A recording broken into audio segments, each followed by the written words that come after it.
Good morning, everyone. Okay, so I'm gonna get a quick workout in. I've been doing this workout 12-3-30.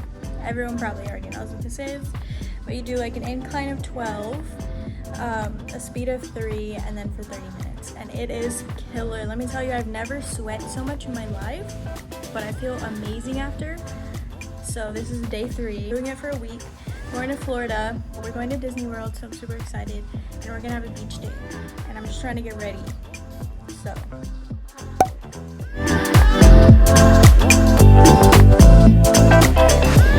This is my sweat after. Danny just went for a run around the block. It's ridiculous.